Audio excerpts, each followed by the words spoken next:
오늘 이제 사순절이 시작되었습니다.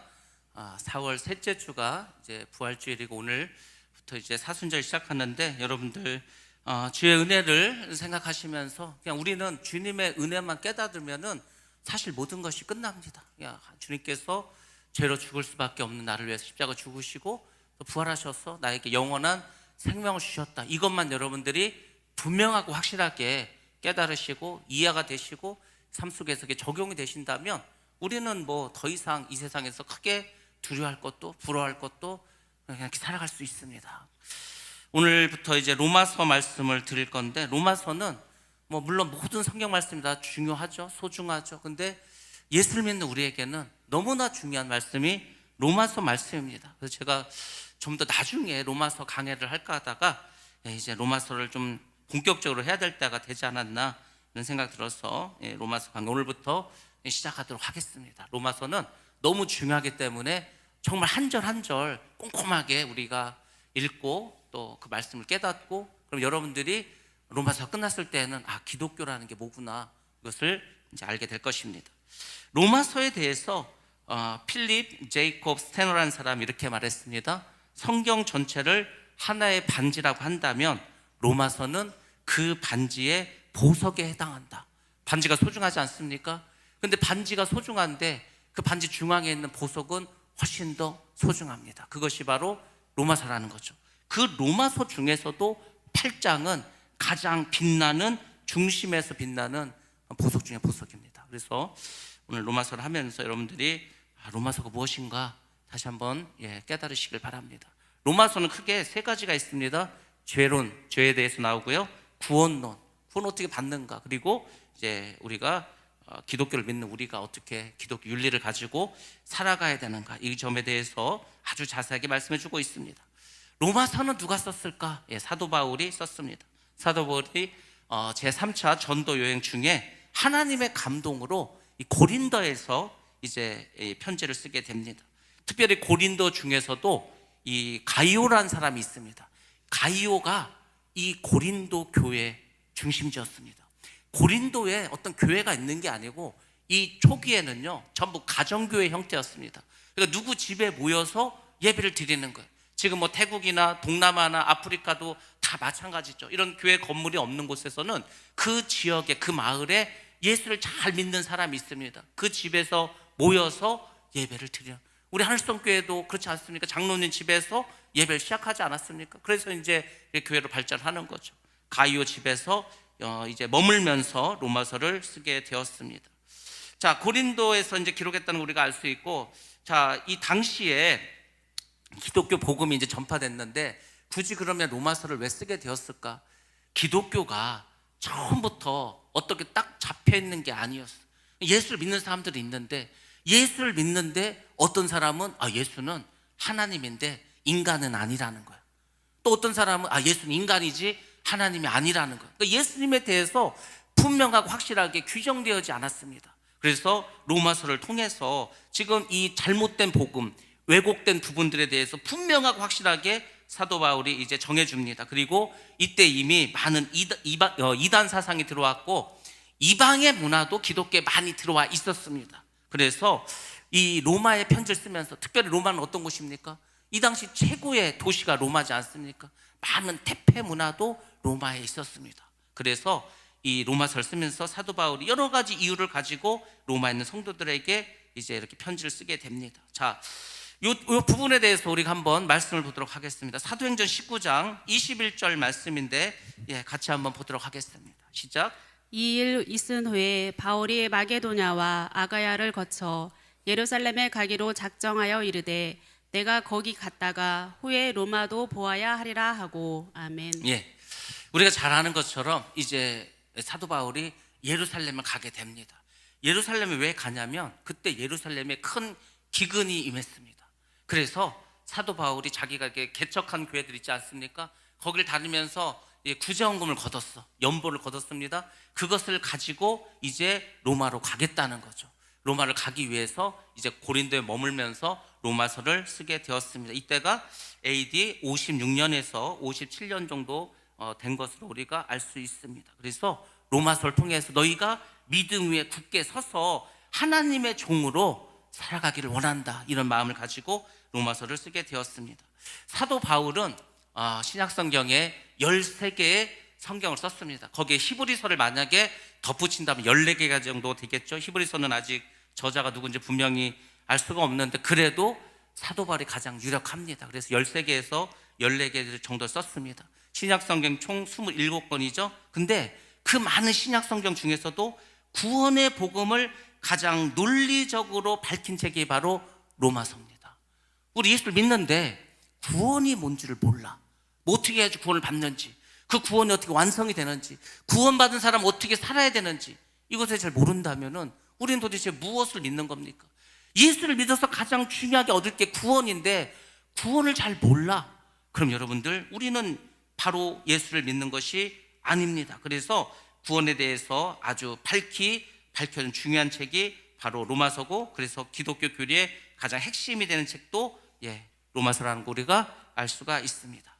사도 바울이 1세기 말에서 이 사도 바울이 쓴 이 로마서는 1세기 말에서 2세기 초에 그 당시 많은 교부들에 의해서도 인용이 되었습니다. 그 당시에 이제 로마의 교부 중에 유명한 사람들이 클레멘트라는 사람이 있었고, 익사니우스, 그리고 순교자였던 저스틴, 그리고 폴리캅, 이런 사람들도 로마서의 말씀을 인용해서 그 당시 사람들에게 기독교를 계속 가르쳤습니다.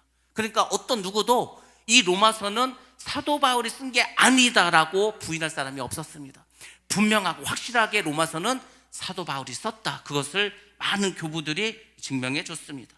아까 우리가 읽은 것처럼 사도행전 19장에 보면 바울의 행적이 나오는데, 바울의 행적과 그리고 이 고린도에서 로마서를 썼다는 그 여러 가지 일들도 다 일치하는 것을 우리가 알 수가 있습니다. 여러분들, 우리가 전에 이제 사도행전을 쭉 했었죠. 여러분들이 만약에 사도 바울의 입장이라면 이 로마서를 썼을 때 어떤 마음으로, 어떤 심정으로 쓰셨겠습니까? 많은 기도한 사람들이 사도 바울에게 얘기하는 거예요. 예루살렘에 가면 안 된다고. 예루살렘에 가려면은 당신이 이렇게 손 발이 묶여가지고 감옥에 끌려간다고, 가면 안 된다고 그 얘기했습니다. 근데 사도 바울의 심령 속에서는 로마를 어찌하든지 가야 돼. 로마에 가서 복음을 전하고 로마에 있는 그 성도들에게 이 생명의 복음, 기독교의 교리, 이걸 좀 가르쳐야 돼.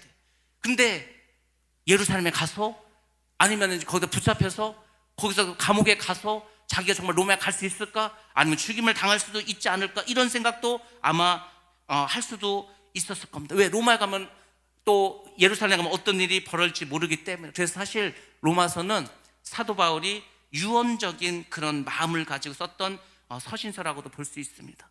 복음의 사명을 완수하기 위해서 자기가 알고 있는 모든 복음의 진수를 정말 녹이고 녹여서 쓴 책이 바로 로마서입니다. 어찌 보면 사도 바울의 최후의 간증서라고도 볼 수가 있습니다. 그래서 그 간절함이 한 절 한 절 속에 굉장히 깊이 이렇게 녹아져 있는 것도 우리가 알 수 있습니다. 그래서 로마를 어찌하든지 가려고 하는 이 사도 바울의 심정, 그리고 만약에 자기가 로마를 가지 못한다면 이게 마지막 서신이 될 수 있는데 내가 그럼 여기다가 무엇을 담을까?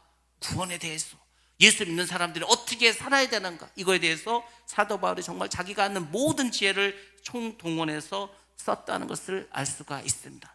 사실 사도 바울은 로마를 거쳐서 그 당시에 땅끝이었던 다시스로 가려고 했죠. 스페인까지 가서 복음을 전하려는 계획을 가지고 있었습니다. 그러니까 사도 바울의 간절함도 로마서에 있다고 보시면 됩니다. 자, 편지를 썼으니까 받는 사람이 필요하겠죠. 수신자는 누구일까? 바로 로마 교회입니다. 자, 그러면 로마의 교회는 어떤 교회인가? 로마 교회의 기원에 대해서 한번 말씀을 드려보도록 하겠습니다. 먼저 로마 카톨릭에서는 이렇게 말합니다.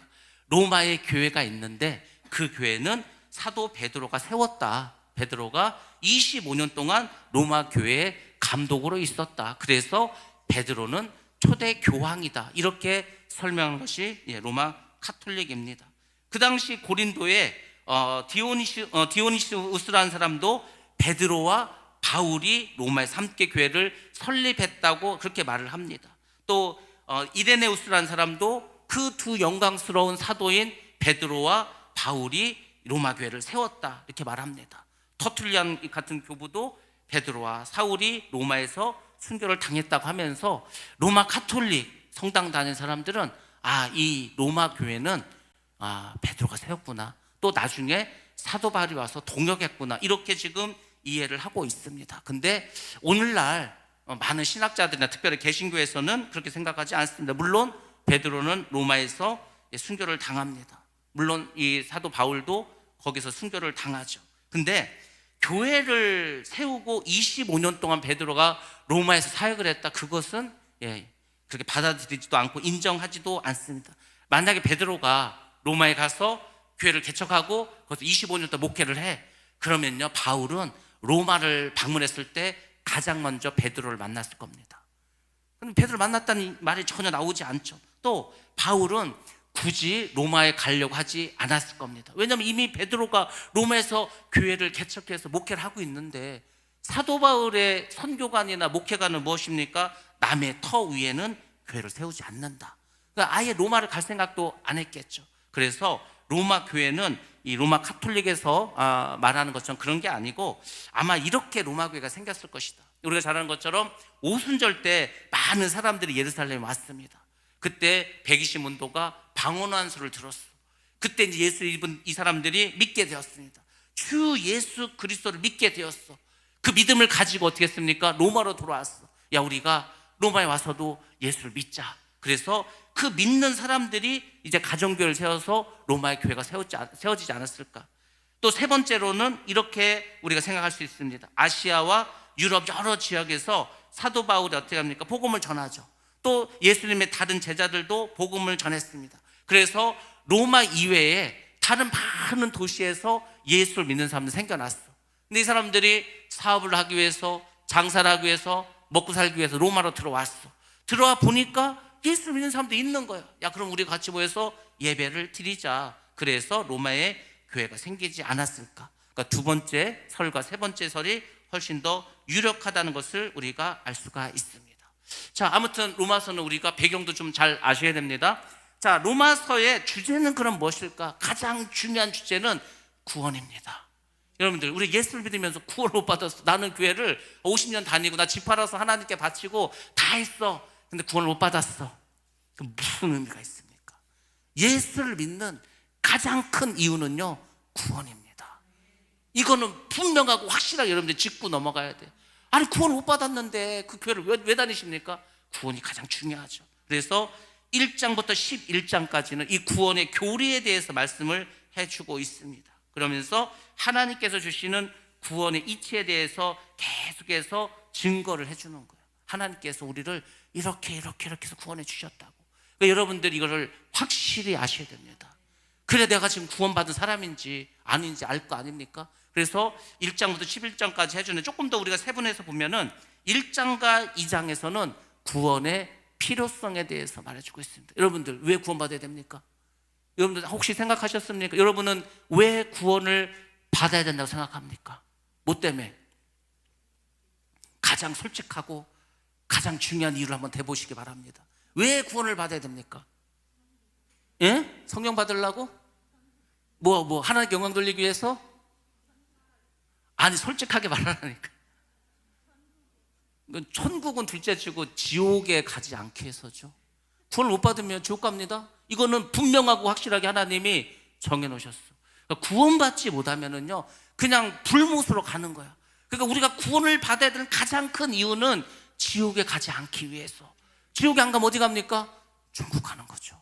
그러니까 여러분들 이걸 분명하게 하시고 신앙생활을 하셔야 됩니다. 그래서 1장과 2장은 구원의 필요성에서 말해주고 3장과 5장에서는 그럼 도대체 우리가 뭘로 구원을 받냐?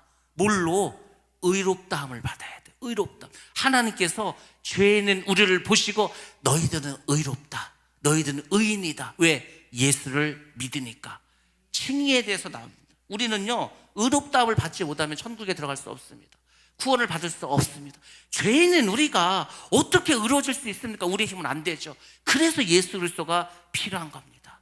그게 하나님의 일이야. 하나님께서 우리가 하나님을 사랑할 수밖에 없는 이유는 그거 하나라니까요.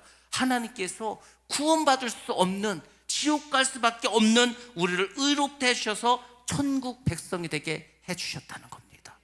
자, 여기까지는 이제 좋습니다. 그럼 여러분들, 나는 한 게 하나도 없는데 예수님이 십자가 죽으셔갖고 나를 의롭다 하셔서 내가 예수 믿으니까 그렇게 하면 이제 천국에 갑니까? 뭐 사실 그걸로 천국에 가겠죠. 근데 여러분, 예수 그리스도에 의해서 의롭다함을 받은 사람들은요 반드시 겪어야 될 게 있는데 그것이 바로 성화의 단계입니다. 6장부터 8장. 우리나라가 성화에 대해서는 안 가르쳐요. 예수 믿고 구원받자고. 그렇지 않습니까? 예수 뭐 불신조 막 하면서 예수 믿지 않으면 지옥 간다고, 예수 믿어야 천당 간다고, 예수 천당 불신조, 그거는 많이 말을 했는데 그렇게 해서 구원을 받았어. 우리가 의롭다함도 받았어. 그럼 우리가 이제 어떻게 살아야 돼? 어떻게 살아야 돼에서는 우리가 별로 배우지 않고 관심이 없었어. 그래서 예수를 믿는데 저 사람 정말 예수 믿는 사람 맞아? 저 사람 정말 교회 다니는 사람 맞아? 이 소리를 듣게 되는 거죠. 그래서 우리가 이 6장과 8장에 있는 성화, 성화는요 다른 말로 하면 이겁니다. 그냥 거룩하게 사는 거예요. 거룩하게.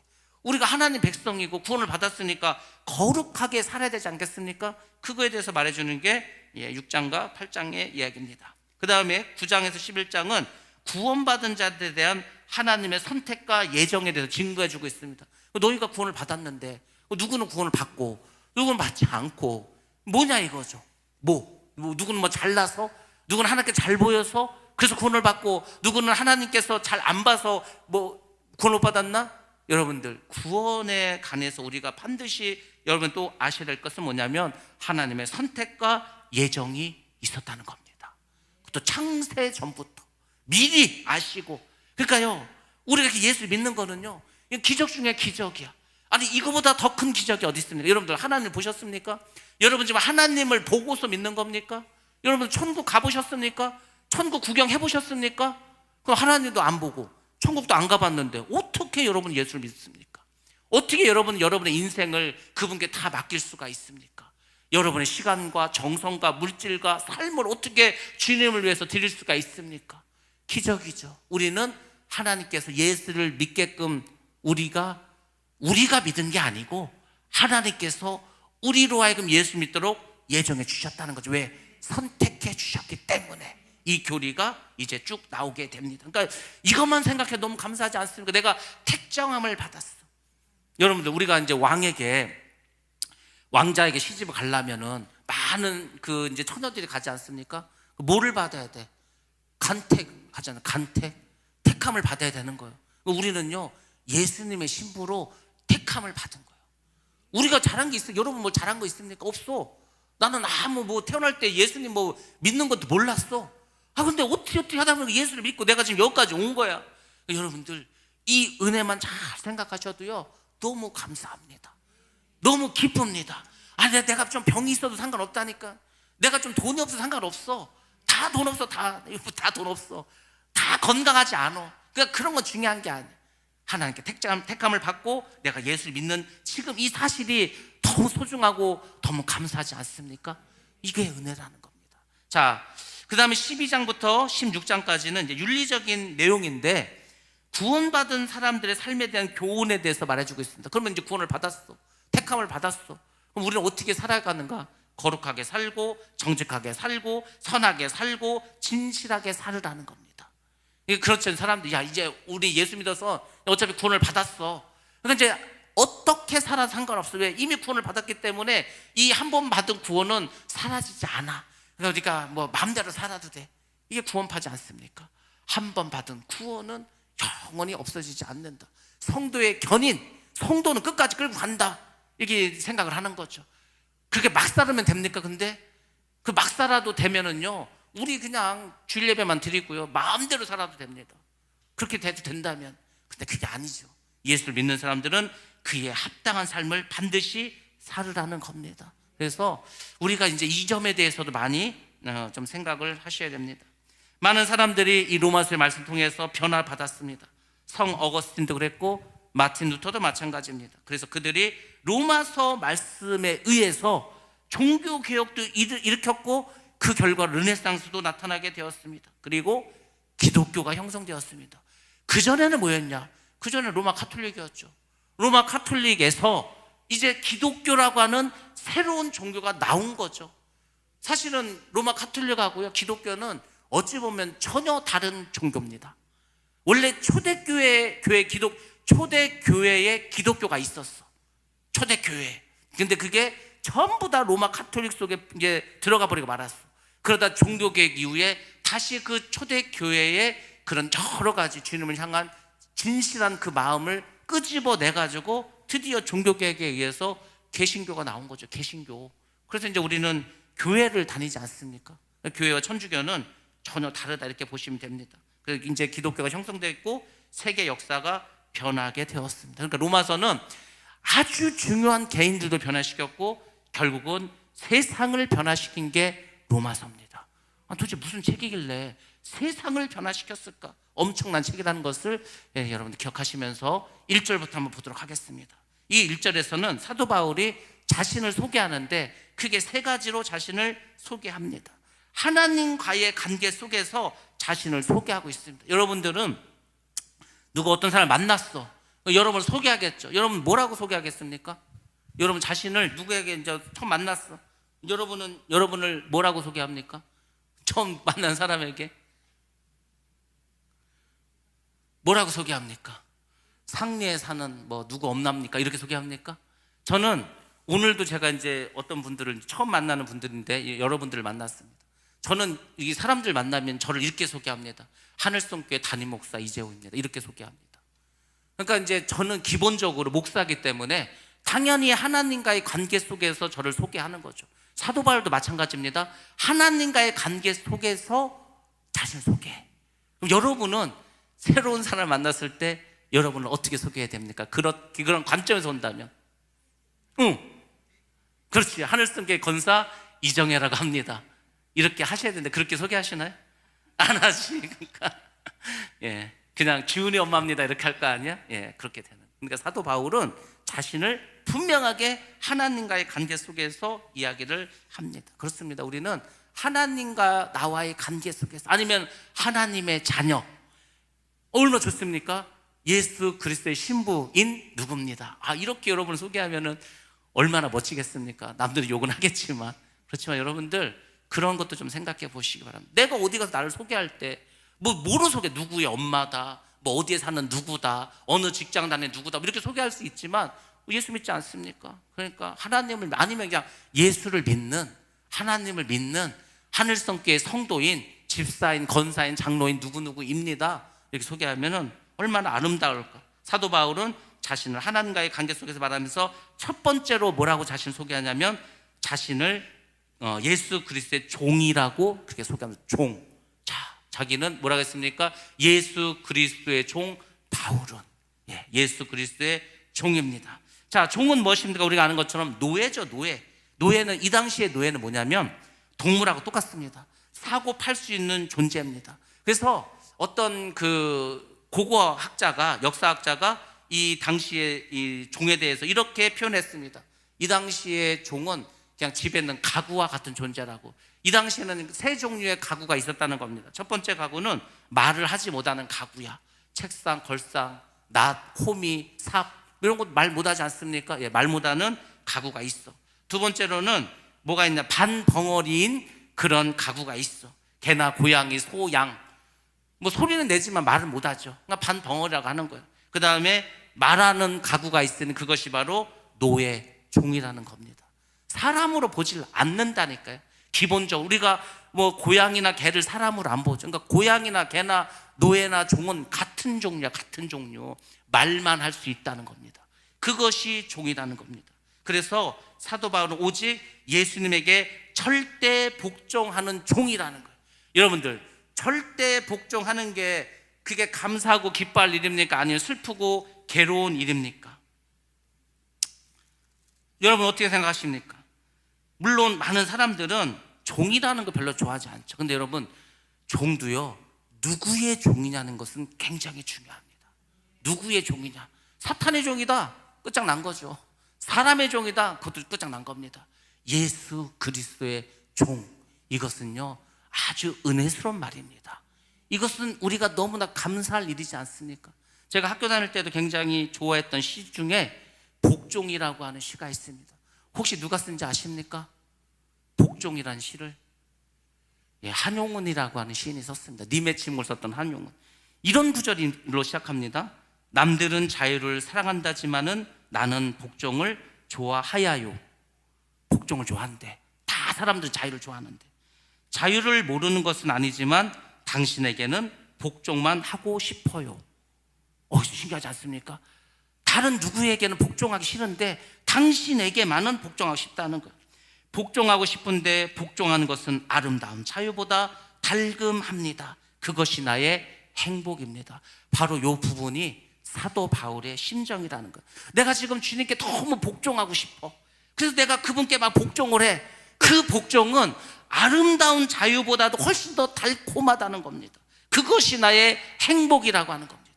사도 바울이 지금 그걸 고백하는 거예요. 내가 주님을 만나고 예수 그리스도를 아니까 너무너무 소중해. 너무너무 귀해. 나는 그냥 그분의 종으로만 살아도 좋겠다. 막 그분의 종으로 살아도 난 너무너무 행복할 것 같아. 내 가진 걸 다 버려도 상관없어. 사도 바울이 그 심정으로 주님을 섬겼다는 거. 그러면서 그것을 은혜라고 말을 합니다. 이것이 자기의 행복이라고 말을 하는 거예요. 여러분, 오늘날 우리가 사도 바울과 같은 이런 고백을 할 수 있다면 그 사람은요, 엄청난 은혜 속에 살아가는 겁니다. 예수 그리스도의 종이야. 사단의 종이 아니야. 사람의 종도 아니야. 세상의 종도 아니야. 예수 그리스도, 주 예수 그리스도, 그분의 종으로 나는 살아간다. 여러분들, 예수께서 그리스도 오셔서 어떻게 하셨습니까? 그분이 우리를 이 무서운 죽음의 세력에서 어떻게 했습니까? 그분의 피로 구원해 주셨죠, 우리를. 그러니까 구원이 값지다는 것을 사도 바울이 말하는, 우리는요 구원을 공짜로 얻었어. 너무 쉽게 얻었어. 교회 다니니까 구원 받았다는 거. 당신 이제 하나님의 자녀고 하나님 나라 백성이라는 거예요. 너무 쉽게 얻어가지고요, 이게 구원이 중요한지 뭔지도 몰라. 엿바꿔 먹을 수도 있어. 너무 쉽게 얻어서. 근데 사도 바울은 그게 아니야. 사도 바울은요 분명하고 확실하게 봤어. 3층전까지 갔어. 자기가 예수를 믿는 사람들을 핍박했어. 예수 믿는 사람을 감옥에 보냈어. 예수를 믿는 스데반이 죽는데 다 보면서 저런 놈은 죽어 마땅하다고 욕을 했어. 자기는요 지옥불에서 펄쩍펄쩍 뛰어야 돼, 영원히. 근데 그런 자기를 다메섹에 가는데 자기 의지와도 상관이 없고 내가 기도한 것도 아니야. 근데 하나님께서 자기를 거꾸로 틀어서 눈을 그냥 가려가지고 자기를 예수를 믿게 했어. 그리고 그 예수의 종으로 살게 했어. 그리고 천국의 백성이 되게 했어. 그러니까요, 사도 바울은 예수님의 종으로 사는 것만 너무 감사해. 왜? 구원을 받을 수 있으니까. 여러분들, 구원은 그런 것입니다. 여러분의 가진 모든 것을 다 없이 해도 상관없어. 내가 그 하나님의 종으로 살아도 상관없어. 구원만 받을 수 있다면 그것이 구원이야. 그런데 여러분들, 그 소중한 구원을 우리는 그렇게 크게 여깁니까? 아니요. 그냥 뭐 한 번 받은 구원 뭐 없어지지도 않는데 내 마음대로 살면서 그냥 아무렇게 살면 되지, 이렇게 생각하지 않습니까? 근데 사도 바울은 분명하고 확실하게 말해줍니다. 이 구원은 정말로 하나님의 크신 은혜다. 그래서 자신이 구원받는 게 너무 감사해서 누가 시키지 않았어. 자발적으로 주님의 종이 되겠다고 그렇게 말을 하는 겁니다. 출애굽기 21장에 보면 귀뚫는 종이 있습니다. 종이, 주인이 너무 감사해. 너무 주인이 좋아. 이 주인이 자기에게 아내를 줬는데 너무 그 아내도 사랑스러워. 그러면은요, 이 종이 자원해가지고 제사장에게 갑니다. 그리고 문설주에 자기 귀를 대고서요, 그 귀를 뚫습니다. 그게 뭘 의미하는지 아십니까? 나는 이제 우리 주인만 사랑한다는 거예요. 정말로 우리 주인의 영원한 종이 되겠다고 스스로가 그렇게 고백하는 겁니다. 여러분들, 사랑을 해보셨는지 안 해보셨는지 모르겠지만요, 내가 누구를 사랑하면은 그 사람의 뭐가 됩니까? 답을 다 알려주고 하는데도 모르네. 내가 누구를 너무너무 사랑해. 그 사람이 없으면 한순간도 살 수가 없어.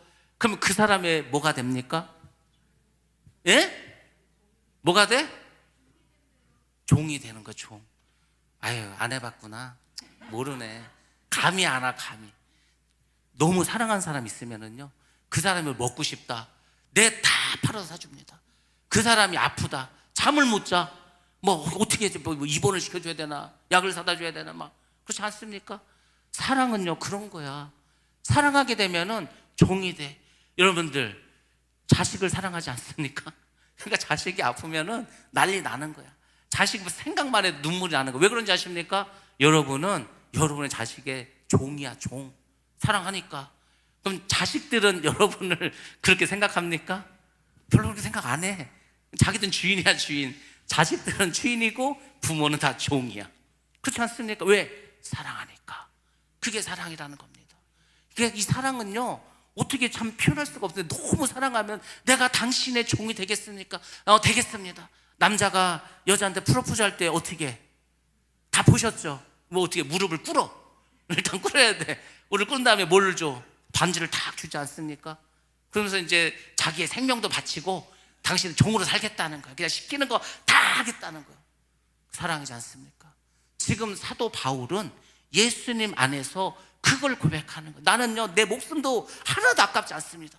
내가 뭐 1차, 2차, 3차 전도여행을 가고 뭐 예루살렘 가서 감옥에 가고 로마에 가서 뭐 죽음을 당하고 그 하나도 중요하지 않습니다. 나의 소유도 중요하지 않습니다. 종은요, 자기의 소유를 말하지 않습니다. 자기 게 어디 있어? 다 주인 거지. 그렇지 않습니까? 자기 주장도 없어. 자기 생각도 없어. 그저 주인이 시키는 데만 살아가는 거. 근데 그것도 너무 감사해. 그것도 너무 고마워. 그것도 너무 은혜스러워. 뭘 시키게만 하면 예 알겠습니다 하고 막 그냥 정신없이 하죠. 그게 사랑이에요. 그러니까 아무나 종이 되는 게 아닙니다. 종은 기본적으로 주인을 사랑하는 마음이 있어야 되는 거예요. 사도 바울은 그렇게 주님을 사랑하는 그 마음이 있었다는 겁니다. 그래서 자원에서 지금 종이 되지 않습니까? 모든 것을 주인에게 돌리는 것, 모든 영광도 기쁨도 감사도 다 주인에게 돌리는 겁니다. 바울은 예수님을 사랑해서 자신이 가진 모든 것을 다 희생했어. 자신의 학벌도, 자신의 로마 시민권도, 자기의 어떤 바리새인에서의 어떤 권리도 다 뭐로 여겼습니까? 배설물로 여겼다는 거예요. 주님 한 분이면 된다는 거예요. 여러분들, 오늘날 우리가 이런 바울과 같은 심정을 가진다면요, 그 사람은 정말로 주님의 종입니다. 그 사람은 정말로 큰 은혜를 받은 자입니다. 그 사람 정말로 행복한 사람입니다. 왜? 주님 한 분만으로 나는 만족해. 이게 그냥 말이 아니다. 정말로 삶 속에 나타나는 거예요. 내가 좀 부족하고, 내가 좀 연약하고, 내 몸이 병들었고, 내가 가진 게 없다 하더라도 주님만 있으면은 그걸로 감사한다. 세상에 그거보다 좋은 은혜가 어디 있겠습니까? 근데 사도 바울은 진짜 좋은 게 많았어요. 인간적으로 볼 때는 다 배설물로 여기고 영원한 하나님의 종이 되었다고 공개적으로 선언을 합니다. 나는 예수 그리스도의 종이다. 두 번째로는 뭡니까? 자기를 사도로 부르심을 받았다고 말합니다. 사도라는 말은 한자로 보냄을 받은 사람이란 뜻입니다. 누가 보냈습니까? 누가 보냈냐가 중요하죠.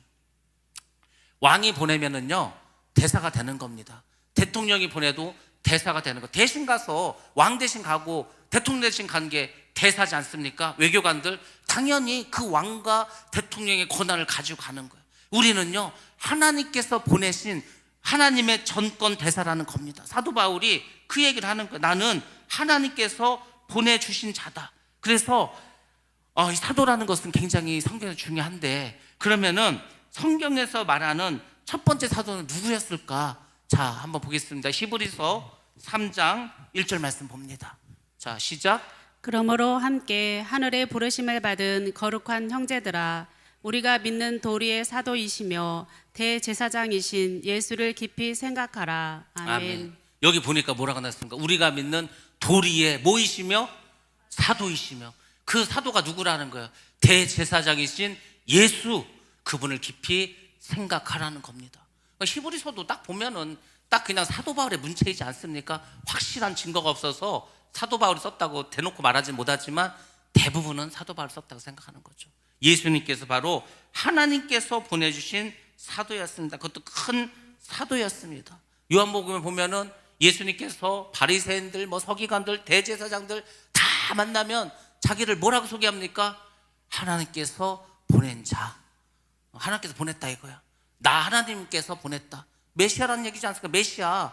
계속 예수님께서 본인이 메시아인 것을 말해줍니다. 그러니까 하나님께서 보내주신 자가 바로 사도라는 겁니다. 사도는 예수님과 동일한 권위를 가진 자로 인정을 받습니다. 그래서 사도 바울은 하도 이 사도권에 대해서 공격을 받으니까 항상 말하지 않습니까? 예수 그리스도의 은혜로 뭐 사도된 자 바울. 그러니까 사람들 야 사도면은 예수님하고 같이 공생을 하든지 예수님하고 같이 있는 12사도나 사도지, 너는 뭐 예수님 살았을 때 예수님 만나지도 못했고 더군다나 예수 믿는 사람을 핍박했던 사람인데 그런 바울이 어떻게 사도가 될 수 있냐고 끊임없이 공격을 받습니다. 그래서 바울은 자신의 사도권에 대해서 항상 말을 하죠. 자, 아무튼 그래서 사도들은 예수님과 동일한 권위를 갖고 있기 때문에 사도들이 쓴 편지가 성경이 됩니다. 사도 바울이 쓴 편지가 13권이나 성경되지 않았습니까? 헬라어로 사도는 클레로스라는 말입니다. 하나님의 모든 참된 종이라는 의미도 가지고 있습니다. 바울은 다메섹으로 가다가 예수님을 경험하죠. 그분의 은혜로 부르심을 받습니다. 그리고 사도가 되었습니다. 근데 여러분, 이 사도가 참 재밌는 게 우리가 대사가 되려면요 외모고시를 봐야 합니다. 그냥 아무나 되는 게 아니야. 내가 죽어라 공부해야 돼. 영어를 한국말보다 더 잘해야 돼. 뭐 공부도 많이 해야 돼. 그래야 외교관이 될 수 있습니다. 근데 여러분, 하나님의 이 사도는 어떻게 되는지 아십니까? 그냥 하나님의 절대적이고 하나님의 일방적인 은혜로 되는 것입니다. 하나님, 나 막 사도 되고 싶어요. 내가 열심히 공부할 테니까 뭐 사도 시켜주세요. 이래서 되는 게 아니에요. 하나님이 시켜주시는 겁니다. 하나님의 절대적인 주권에 의해서, 그리고 하나님의 일방적인 은혜로 되는 것입니다. 그리고 사도 바울은 깨닫습니다. 아, 창세전에 그 부르심이 시작되었다고. 자, 우리 한번 말씀 보겠습니다. 에베소서 20장 20절부터 22절까지 말씀 한번 같이 보겠습니다. 시작. 너희는 사도들과 선지자들의 터 위에 세우심을 입은 자라. 그리스도 예수께서 친히 모퉁이 돌이 되셨느니라. 그의 안에서 건물마다 서로 연결하여 주 안에서 성전에 되어가고, 너희도 성령 안에서 하나님이 거하실 처소가 되기 위하여 그리스도 예수 안에서 함께 지어져 가느니라. 아멘. 아멘. 너희는 사도들과 선지자들의 터 위에 세우심을 입은 자다. 예수 그리스도께서 친히 모퉁이 돌이 되셨다. 교회지 않습니까? 교회. 여러분들, 사도는 자기 마음대로 내가 사도 되겠다 이래 되는 것도 아니고요. 하나님의 어떤 정말 전적인 은혜와 하나님의 어떤 그 선택을 받아야 될 수 있는 자리가 바로 사도라는 겁니다. 그래서 아무나 사도가 되는 게 아니에요. 정말 하나님의 특별한 은혜가 있어야 합니다. 그래서 사도 바울은 자기를 소개할 때 세 번째로 이렇게 말합니다. 하나님의 복음을 위하여 택정함을 입은 자라고 말합니다. 하나님께 택함을 받았어. 그 목적은 복음을 전하기 위해서. 택정이란 말이 어떤 의미를 갖고 있냐면 따로 세웠다는 겁니다. 그래서 갈라놓았어. 이 사람하고 이 사람은 똑같은 사람이 아니야. 하나님께서 갈라놨어. 따로 준비하고 따로 세웠다는 겁니다. 주의 종을 따로 세우지 않습니까? 그것을 생각하시면 됩니다. 복음을 전하는 일은 아무나 하는 것이 아닙니다. 물론 여기서 복음은 우리가 전도하는 걸 말하는 게 아니야. 강대상에 나와서 하나님의 말씀을 전하는 주의 종들은요 아무나 하는 게 아니야. 야, 너 엄마 아빠가 목사니까 너도 목사해야 되지 않아? 그렇지 않습니다. 엄마 아빠 목사인데 무당된 사람도 있습니다. 엄마 아빠는 무당인데 목사된 사람도 있습니다. 자기가 하고 싶다고 하는 게 아니야. 또 나는 막 하기 싫어. 하기 싫다고 안 하는 것도 아니야. 왜 하나님 시키면 해야 돼. 그러니까 여러분들, 이거 뭐 주의 종이 되고 복음을 전하는 거는요 내 의지로 하는 게 아니야. 택정함을 받아야 돼. 하나님의 택함을 받아야 돼. 하나님의 택함을 받으면 반드시 복음을 전해야 됩니다. 뭐 택함을 받지 않았는데 내가 내 마음대로 목사 되겠다 될 수는 있겠죠. 하나님하고 전혀 상관이 없습니다.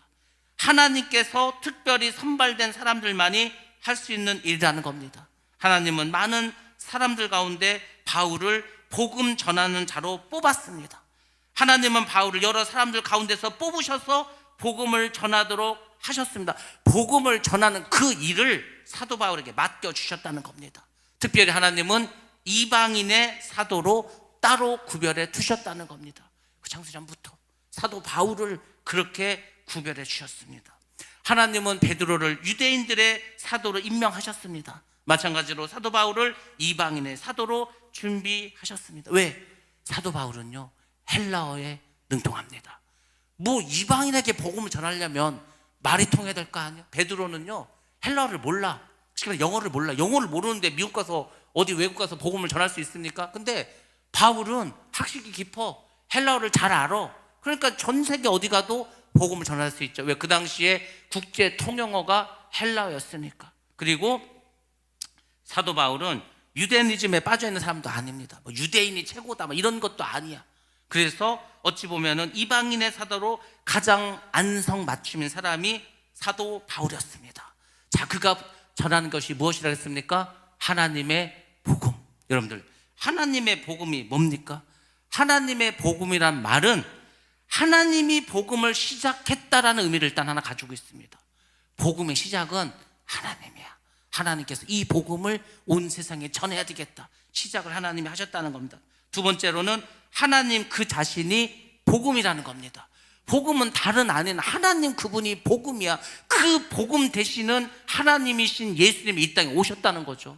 그것이 바로 하나님의 복음이라는 말입니다. 자, 이 하나님의 복음을 전파하는 일을 갖게 되었죠. 그럼 여러분들, 이게 이 복음이라는 게 그럼 뭡니까? 복음은 우리가 헬라어로 앙겔리온이라고 합니다. 좋은 소식이라고 합니다. 굿뉴스라고 합니다. 도대체 뭐가 좋은 소식이에요? 그러면 뭐가 굿뉴스라는 겁니까? 원래 이 말의 의미는 이거예요. 전쟁을 해서 전쟁을 했는데 우리가 이겼어. 뭐 전화가 있어, 전보가 있어. 이 2000년 전에 아무것도 없죠. 그러면은 거기 달리기 잘하는 사람이 있어. 이 사람이요 막 달려가서 우리가 이겼다 하고 외칩니다. 그것이 바로 좋은 소식이야. 그것이 바로 이 말의 어원이 되었던 앙겔리온입니다. 그러니까 복음은요 승리의 소식이요. 여러분, 왜 복음이 승리의 소식입니까? 우리는 다 죄를 졌어. 죄를 졌기 때문에 다 죽을 수밖에 없어. 다 패배자. 죄로 인해서 죽을 수밖에 없는 패배자야. 예수님이 이 땅에 오셨어. 예수님이 뭘 이기셨습니까? 예수님이 이기신 것 중에서 가장 중요한 게 뭘 이겼다는 거예요. 죽음, 사망을 이겼어. 사망을 이긴 게 뭡니까? 그 부활이죠. 부활. 아니, 부활이 뭡니까? 죽었는데 살아났어. 그게 부활이지 않습니까? 그게 승리지 않습니까? 그것이 복음이라는 거예요. 복음은 다른 게 아니고요, 예수님이 죽으셨어, 살아나셨어. 그게 복음이요. 그래서 그 예수를 믿는 사람은 누구든지 육신이 죽어도 다시 새 몸을 입고 부활한다는 겁니다. 그게 복음이야. 우리에게 그걸 주셨다는 게, 그게 바로 구원이라는 겁니다. 구원은 다른 게 아니야. 부활한다는 겁니다. 부활해야 구원의 완성이 이루어진다. 여러분들이 그렇게 보시면 되겠습니다. 하나님께서는 예수를 보내서 그 백성을 구원시키겠다는 하나님의 약속을 예수를 통해서 성취하셨습니다.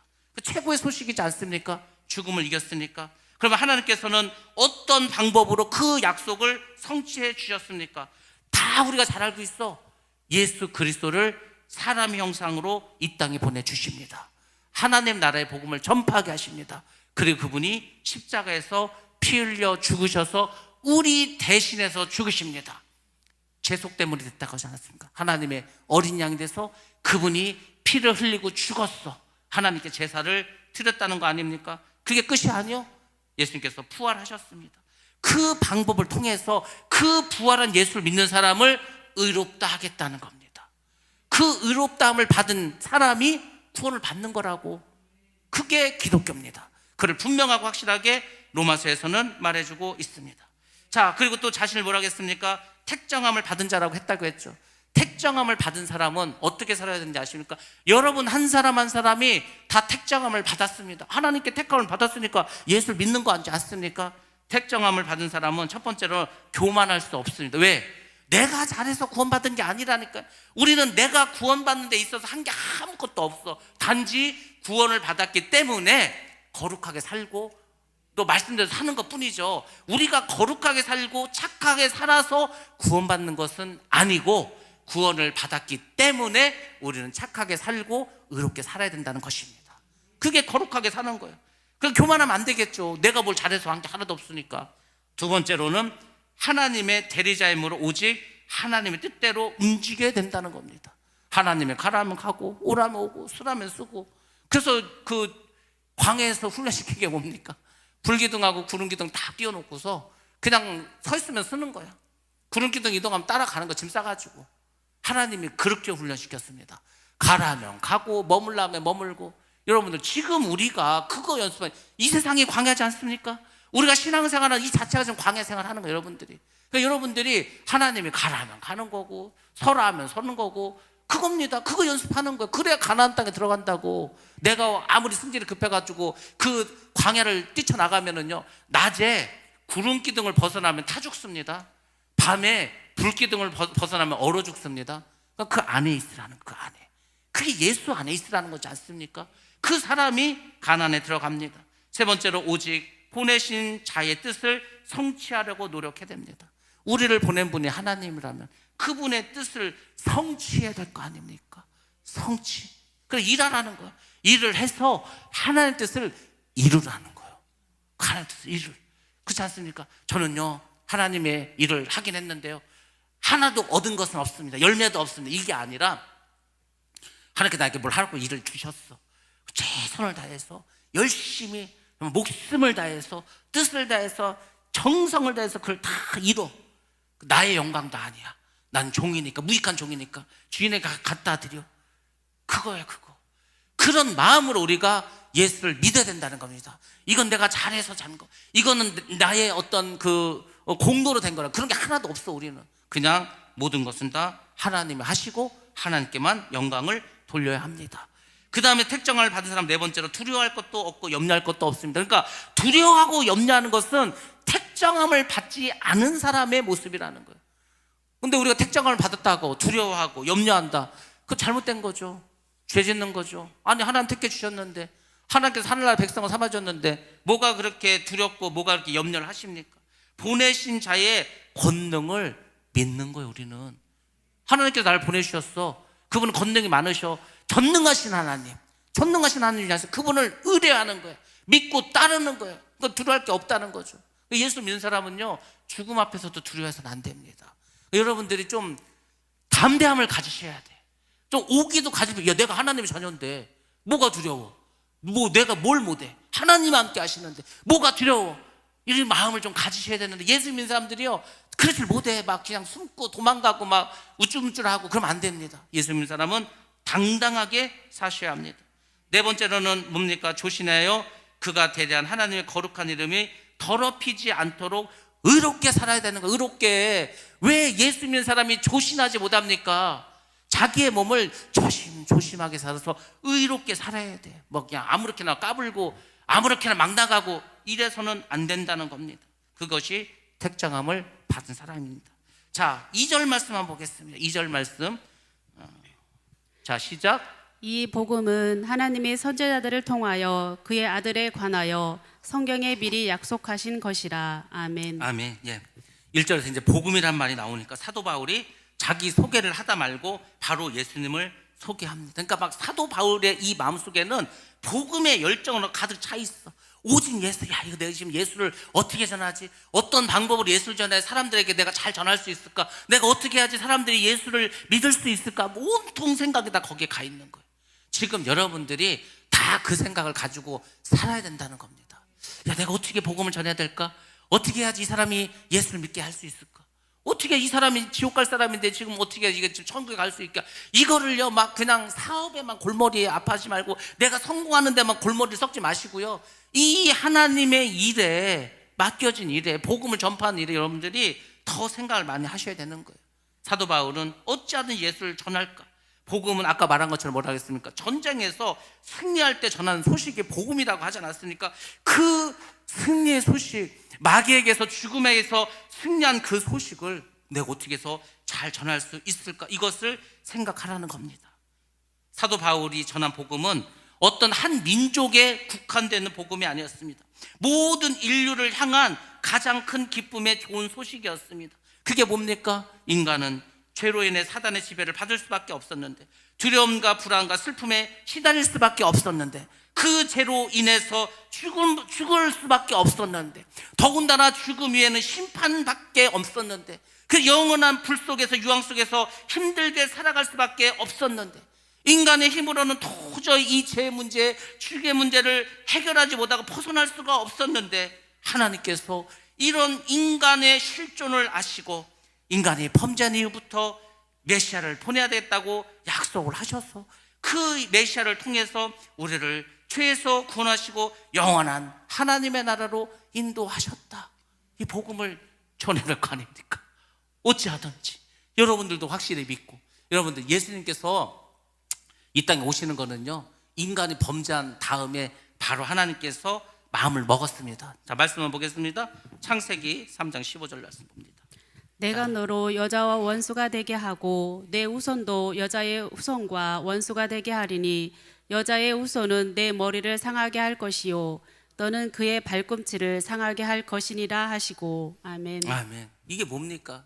여자의 후손을 통해서 메시아를 보내시고 결국 그로 하여금 이 죄인들을 다시금 구원하는 하나님 나라로 인도하는 방법을 하나님은 시작하셨다는 겁니다. 그것이 하나님의 복음의 시작이라는 겁니다. 온 백성에게 가장 크고 기쁨의 소식을 전하기 시작하셨습니다. 그래서 성경을 통해서 지속적으로 내가 너희를 위해서 메시아를 보낼 것이다, 그렇게 약속하셨습니다. 그러니까 하나님은 정말 오래전부터 예정하시고 약속해 주셨죠. 그 영원한 진리를. 그리고 하나님께서 어떻게 했습니까? 이 미리 말씀하신 그 복음 메시아를 이 땅에 보내시고 죽게 하시고 부활하게 하심으로 그대로 이루어 주셨습니다. 그것이 이미 성취되었습니다. 하나님께서 약속하신 것을 이미 성취하셨습니다. 그것을 믿으면 구원을 받는 거예요. 그리고 이제 하나님께서 말씀하신 한 가지가 남았죠. 아직 이루어지지 않은 것. 뭡니까? 예수님의 재림. 예수님의 재림이면요, 다 끝나는 거예요. 예수님 재림하시면 우리는 천국 영원히 사는 겁니다. 그냥 믿지 않는 사람들 영원한 불과 유황 속에서 고통 가운데 살아가는 겁니다. 그게 끝이야. 더 이상은 없습니다. 그 여러분들 구원이 얼마나 대단한 겁니까? 복음이 얼마나 막강합니까? 그 약속을 하시고 수천 년 동안 그 약속을 지키시기 위해서 많은 선지자를 보내고 그리고 그의 아들을 보내고 그를 진짜 죽게 하고 또 살리시고 부활하시고, 하나님은 그분이 말씀하신 것을 다 이루어 주셨습니다. 하나님도 그럴 거야. 야, 내가 너희들하고 약속하고 그 약속 다 지키지 않았냐? 그래서 로마서에서는 하나님의 약속에 대한 얘기도 계속 나옵니다. 하나님은요, 약속을 하면은 반드시 지키십니다. 그렇기 때문에 예수님은 반드시 다시 오십니다. 여러분들, 우리는 그걸 믿는 거예요. 로마를 통해서 여러분의 구원, 우리의 구원도 약속해 주지 않았습니까? 그 구원의 약속을 확실하게 붙잡으시고 담대하게 사시고 복음을 전파하시기 바랍니다. 그 사람들에게 놀라운 기적이 날마다 임하게 될 줄 믿습니다. 우리 모두 다 구원받고 천국에서 다시 만나기를 주님의 이름으로 축원합니다.